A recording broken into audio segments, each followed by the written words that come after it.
जैविक खेती, जैसे कि आपने देखा, जैविक खेती एक नई चीज है।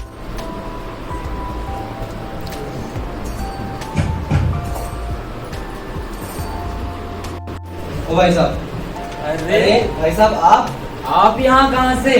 आप तो वही हैं भाई साहब जो पहले काफी परेशान रहा करते थे, दुखी थे। ये देखिए भाई साहब गोभी, ये बिल्कुल इतनी बड़ी बड़ी। हाँ भाई साहब, कलर देखिए भाई साहब इसका। Hi my dear all, I hope आप सभी अच्छे होंगे। आज की वीडियो इंटरटेनिंग है।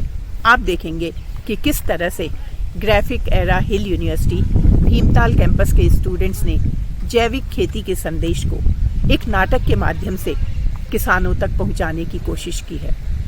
साथ ही विभाग द्वारा कृषि संबंधी जानकारी को समय समय पर स्टूडेंट्स के थ्रू किसानों तक पहुंचाने का हर संभव प्रयास किया जाता है, जिससे स्टूडेंट्स रियलिटी से परिचित होते हैं, उन्हें किसानों की समस्याओं को जानने का मौका मिलता है और वो उनकी शंकाओं का समाधान भी करते हैं।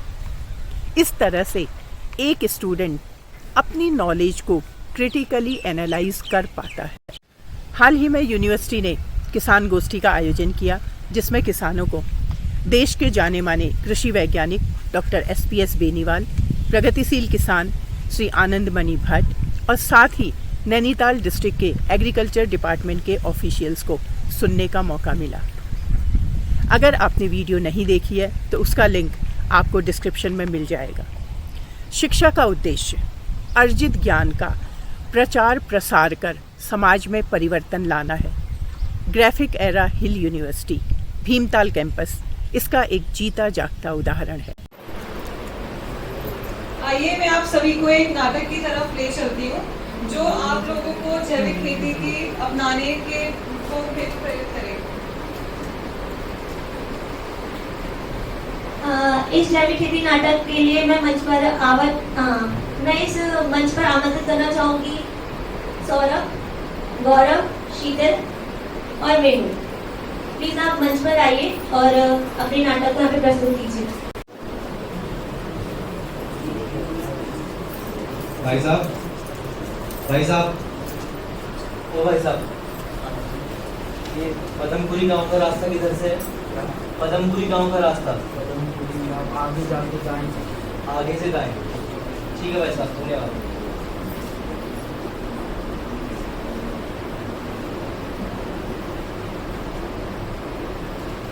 भाई साहब, कुछ परेशान से लग रहे हो आप। नहीं भैया, मुझे कोई तकलीफ नहीं है। मैं गुजर रहा था तो मैंने देखा कि आप कुछ सोच रहे हैं, कुछ गहरी सोच रहे हैं, कुछ परेशानी, कुछ समस्या। ना मुझे कोई तकलीफ नहीं है, आप चले जाइए। भाई साहब, कुछ समस्या है तो आप हमें बता सकते हैं, हो सकता है हम आपका कुछ समाधान कर दें। अरे भैया, मैं आपको बता रहा हूँ ना, मुझे कोई तकलीफ नहीं है। भाई साहब, है कुछ समस्या तो बता दें। मैं क्या बताऊँ भैया आपको, मैं बहुत समय से परेशान चल रहा हूँ, कई तकलीफों से मैं गुजर रहा हूँ। मेरी आर्थिक स्थिति बिल्कुल ठीक नहीं है, मैं अपने बच्चों का पालन पोषण ठीक से नहीं कर पा रहा हूँ, मैं कर्ज में जा चुका हूँ। आप ही बताइए मैं कैसे परेशान ना रहूँ। भाई साहब, इतना कर्जा, इतनी आर्थिक स्थिति आपकी इतनी खराब, ये सब किन कारणों से होगा? अब आप तो जानते ही हैं भैया कि एक किसान के लिए खेती ही उसकी सारी रोजी रोटी होती है, कमाई का एक वही जरिया है। अगर वही ना हो पाए तो एक किसान क्या कर सकता है, आप ही बताइए। तो भाई साहब, आप मुझे अपनी थोड़ी सा खेती दिखा सकते हैं? मैं भी देखना चाहूँगा एक बार। आइए मैं आपको ले चलता हूँ। ये देखिए, ये मेरा खेत है और ये मेरी फसल है। ओहो, ये ज़मीन तो पूरी बंजर सी लग रही है, फसल भी इसमें कुछ खास दिख नहीं रही है, उपज। ये सब किन कारणों से ऐसी मिट्टी आपकी ऐसी कैसे हो गई है? अब क्या बताएं भैया आपको, शुरुआती कुछ सालों में तो मेरे खेत में अच्छी उपज थी, मेरी आमदनी भी अच्छी हुई, मुझे मुनाफा भी अच्छे रूप में हुआ। लेकिन कुछ सालों से ना जाने क्या हो गया है, ना मेरी खेती अच्छी हो पा रही है, ना मुझे मुनाफा हो पा रहा है, जिस वजह से मैं कर्ज में डूब चुका हूँ। आप देख सकते हैं मेरी फसल में कीट लग चुका है। मैंने कई प्रकार के कीटनाशक व केमिकल कई प्रकार की कंपनियों से लाकर इसमें प्रयोग कर देख लिया है, लेकिन फिर भी मुझे कुछ भी लाभ नहीं हो रहा है। आप ही बताइए, मैं परेशान ना हूँ तो क्या हूँ। हाँ भाई साहब। अरे भैया, आप तो शायद कहीं जाने वाले थे ना। वैसे आपको मैंने इस गांव में देखा भी पहली बार है। आप हैं कौन? हाँ भाई साहब, मैं हूँ दैनिक भास्कर पत्रिका से पत्रकार। मैंने सुना है कि यहीं पास के एक गांव में एक किसान है जो जैविक खेती कर रहा है। उसकी जो फसल है वो काफ़ी अच्छी हो रही है, बाहर उसका काफ़ी नाम है, और जो उत्पाद है वो भी रासायनिक खेती से ज़्यादा है, कीमतें भी अच्छी मिल रही है। तो मैं आज उसी से मिलने आया हूँ ताकि उसकी जो जानकारी है उसको मैं अपनी पत्रिका में छाप सकूँ, जिससे और जो आपके जैसे परेशान किसान हैं जो अपनी खेती से बहुत दुखी हैं उसको भी कुछ जानकारी मिल सके और अपने जीवन में उस चीज़ों को अपना सके ताकि उनको भी फ़ायदा हो। अच्छा, तो भाई साहब आप भी मेरे साथ चलिए, हो सकता है उनकी जानकारी से आपका ही कुछ फ़ायदा हो जाए।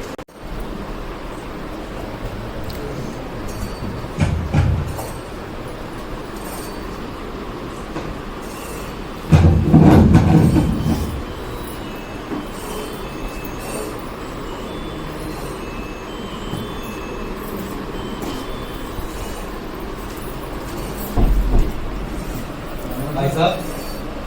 हाँ भाई साहब। नमस्कार। नमस्कार भाई साहब, नमस्कार। भाई साहब, मैंने सुना है इस गांव में कोई गौरव नाम का किसान है। मैं ही हूँ भाई साहब, गौरव। अच्छा भाई साहब, आप ही हैं? हाँ बताइए, क्या काम था आपको?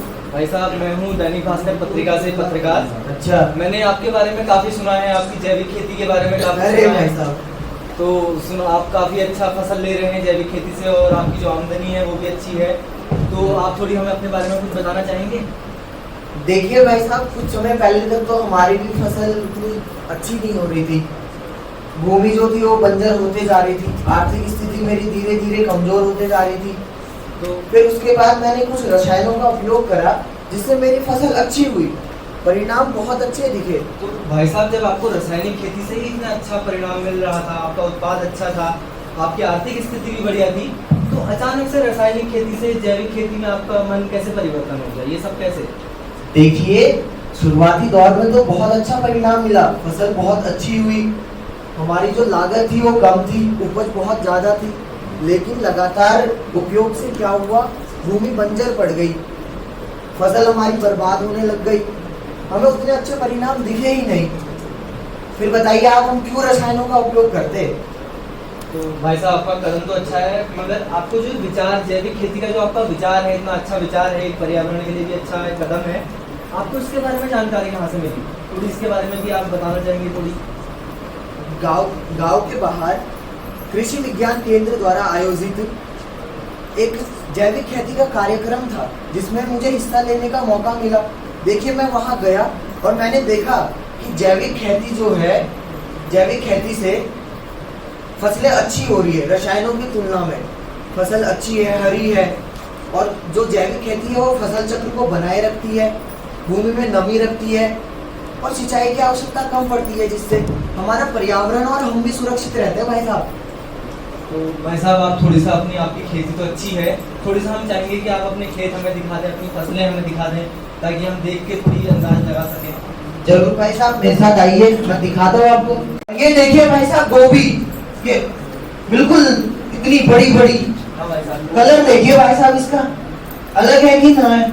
कुछ भाई साहब, कुछ तो अलग है रासायनिक खेती से। हाँ, तो रासायनिक खेती और जैविक खेती में इतना ही तो है, इसका मूल्य भी रसायनों से उपज से अलग होगा। आप देखिए ना भाई साहब, हाँ भाई साहब, दिख अरे रहा है। टमाटर तो देखिए लाल लाल। हाँ भाई साहब, दिख रहा है, काफी दिख रहा है ना? काफी बढ़िया है आपकी। हाँ, तो भाई साहब, जैविक खेती तो आपकी बहुत बढ़िया है, आपकी खेती अच्छी चल रही है, उपज भी अच्छी है, मगर जैविक खेती के लिए आपको बहुत से संसाधन चाहिए, आपको बहुत से जो जैविक खाद होती है वो चाहिए, आपको जैविक कीटनाशक चाहिए, तो आप ये सब कहाँ से लेके आते हैं? इसके लिए भी आपको कहीं से लाना पड़ता होगा। अरे भाई साहब, लाते थोड़ी है कहीं से, हम खुद में बनाते हैं उसको। देखिए, गाय का गोबर है, उसको हम खाद के रूप में इस्तेमाल करेंगे, हम वर्मी कंपोस्ट बनाते हैं, और जो बीजों का उपचार है उसके लिए हम बीजामृत बनाते हैं। भाई साहब, वो भी खुद ही बनाते हैं, हम लाते नहीं है कहीं से। अच्छा भाई साहब, हाँ, और जो वर्मी कंपोस्ट है उसको हम पहले खुद इस्तेमाल करेंगे, जो बच जाएगा उसको हम बेच देते हैं। देखिए, आमदनी मिली कि नहीं मिली? हाँ भाई साहब, बिल्कुल। तो यही आमदनी का स्रोत भी है। देखिए, जो सब्जियां है जो बच जाती है या फिर जो हमारे पास ज्यादा है उसको हम यूज करेंगे।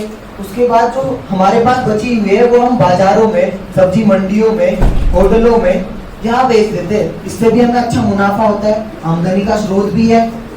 और देखिए जो हमारा पशुपालन भी है, इधर दिख रहा होगा आपको, देखिए पशुपालन है, यहाँ पशुएं भी है बहुत सारी। तो देखिए इनसे जो इनको जो घास है, जो बच गई घास है, जो गोबर है, उनको हम खेतों में इस्तेमाल कर देते हैं खाद के रूप में। जो डेली प्रोडक्ट मिलते हैं, जैसे दूध देख लीजिए आप, जितना हम उपभोग कर सकते हैं हम उपभोग करेंगे, बाकी हम बेच देते हैं। यहाँ से भी हमें अच्छा मुनाफा होता है। जी भाई साहब, आप अपनी आमदनी तो हर तरीके से बढ़ा रहे हैं जैविक खेती से। जो आपकी जैविक खेती में आपका देख रहा हूँ मैं, दूर दूर तक आपका फार्म बहुत बड़ा है, बहुत बड़ी खेती आपकी बहुत स्तर में, तो इससे उत्पाद भी अच्छा खासा होता है। सब तो आप अपने भाई साहब आप उत्पाद तो देख ही रहे कितना बढ़िया हो रहा है। वो तो दिख रहा है। देखिए जो मैं जैविक खेती बार बार कह रहा हूँ ना, जैविक खेती ये हमारे फसल चक्र को बनाए रख रही है। तो भाई साहब आपका उत्पाद भी अच्छा है, तो इतना सब आप जो इतना आपका उपज हो रही है, इसको भी तो आप कहीं बेचते होंगे, जिससे आपका जो मेन आमदनी है, आपका जो सोर्स जो है आपका, वो कैसे है, वो उसके बारे में भी थोड़ी सा आप जानकारी देना चाहेंगे तो जरूर। देखिए उसको हम बाजारों में बेच देते हैं, हम होटलों में बेच देते हैं, हम सब्जी मंडी में बेच देते हैं, और जो कच्चा माल मिलता है उसको हम इंडस्ट्रियों में दे देते हैं। तो यहाँ से हमें अच्छा मुनाफा मिलता है। भाई साहब आपसे मिलके बहुत अच्छा लगा। अरे शुक्रिया भाई साहब। नमस्कार भाई साहब, आपका जो एक कदम है एक जैविक खेती की ओर, ये काफ़ी सराहनीय है। आपने बहुत बढ़िया कदम उठाया है, अपने ही स्वास्थ्य के लिए नहीं, अपने पर्यावरण के स्वास्थ्य के लिए भी आपने सोचा है। और जो आपकी आमदनी है, ये भी किसानों की आमदनी बढ़ाने का भी एक बहुत अच्छा जरिया है। फसलें तो आपकी काफ़ी बढ़िया ही है। तो मैं चाहूँगा कि जो और लोग भी हैं वो जैविक खेती की ओर अपना रुख करें, जैविक खेती की ओर एक कदम बढ़ाएं, छोटे स्तर से ही बढ़ाएं, तो इससे हमारा पर्यावरण भी सुरक्षित रहेगा और हम भी सुरक्षित रहेंगे, इतने रसायन का इस्तेमाल ना करने के बजाय। आपकी बातों से मुझे याद आया भाई साहब, हमारे गांव में है एक महिला जो जैविक खेती अपनाती है। अच्छा, उनसे तो हम भाई साहब जरूर मिलना चाहेंगे। मैं आपको मिलाता हूँ उनसे, चलिए मेरे साथ। बिल्कुल भाई साहब। भाई साहब यही है वो महिला जिसकी मैं बात कर रहा था, नमस्कार मैम। जो जैविक खेती करती है। मैम जी, आपके बारे में भी बहुत सुना गौरव जी से कि आप भी खुद खेती कर रहे हैं, जैविक खेती कर रही हैं और खुद एक महिला होकर एक अच्छा खासा मुनाफा कमा रही हैं। तो इसके बारे में आप थोड़ी सा अपनी खेती के बारे में थोड़ा सा बताना चाहेंगे? देखिए मैं यहाँ किचन गार्डनिंग करती हूँ, जिसमें कि मैं सारी की सारी ऑर्गेनिक चीज़ों का इस्तेमाल करती हूँ, जैसे गोबर खाद हो गया, केचुआ खाद हो गया, और जो खाना आप लोगों का बच जाता है उसे फेंकने के बजाय हम लोग एज अ खाद यूज़ कर सकते हैं। और बाकी ये जैसे घास फूस हो गई, ऐसे भी हम इसे खाद की तरह यूज़ कर सकते हैं। इस तरीके से जो है मुझे अच्छी सब्जियां भी प्राप्त होती है और जो मेरे परिवार के लिए जो है बहुत ही ज़्यादा अच्छी भी होती है। और बाकी जितना बच जाता है उसे मैं आमदनी की तरह मैं उसे बाजार में बेच आती हूँ, जिससे कि मुझे अच्छी आमदनी भी प्राप्त होती है। तो मैं आप सब लोगों को भी यह कहना चाहूँगी कि आप सब लोग महिलाएं भी इस कदम को अपनाएं, ताकि आपके परिवार भी स्वस्थ रहे और आप लोगों को जितना बच जाता है उसे बाजार में बेचाओ, ताकि आप लोगों को अच्छी आमदनी प्राप्त हो। धन्यवाद। बहन जी, आपका कदम तो काफ़ी अच्छा है। एक महिला होकर आप समाज के लिए प्रेरणा का स्रोत हैं। महिलाएं ये बताती हैं कि महिलाएं भी अपने दम पे कुछ कर सकती हैं, कुछ छोटे स्तर से ही कुछ कर सकती हैं अपनी आमदनी के लिए, अपने परिवार की आमदनी के लिए। तो बहन जी आपसे मिलकर भी हमें बहुत खुशी हुई। नमस्कार। ओ भाई साहब। अरे भाई साहब, आप यहाँ कहाँ से? आप तो वही हैं भाई साहब जो पहले काफ़ी परेशान रहा करते थे, दुखी थे अपनी खेती से। हाँ जी। और आज इतना बड़ा परिवर्तन कैसे आपकी स्थिति में? आप देख ही सकते हैं मेरी इस स्थिति का। हाँ भाई साहब, दिख रही है स्थिति तो आपकी बहुत बढ़िया हो गई है। इस बदलाव का कारण एकमात्र जैविक खेती ही है, जो मैंने अपनाई गौरव जी से प्रेरित होकर कुछ सालों पहले, जिस वजह से आज मैं बहुत खुशहाल हूँ। मेरे बच्चे आज एक अच्छी इंस्टीट्यूट में पढ़ रहे हैं और मैं आर्थिक स्थिति से ठीक हूँ। मैं कर्जे से उबर चुका हूँ। आज क्या नहीं है मेरे पास, देखिए 2 गाड़ियाँ हैं, इतना हाँ बड़ा भाई बंगला है। हाँ भाई साहब, दिख रही है आपकी स्थिति में बहुत सुधार है पहले से। आपका जो एक कदम है जैविक खेती की ओर, आपका भी एक कदम पर्यावरण के लिए भी एक कदम है। और मुझे बहुत खुशी हुई आपको देख के कि आपने अपनी समस्या से बाहर निकल के उसका समाधान जैविक खेती के रूप में ढूंढा है अपनी खेती में। हाँ जी भाई साहब, मैं चाहूँगा कि हर एक किसान जैविक खेती को अपनाए और आज मेरी तरह खुशहाल रहे। जैविक खेती एक विकास की ओर एक अच्छा कदम है, जिससे कि हम अपने अंदर एक बहुत बड़ा बदलाव ला सकते हैं। भाई साहब नमस्कार।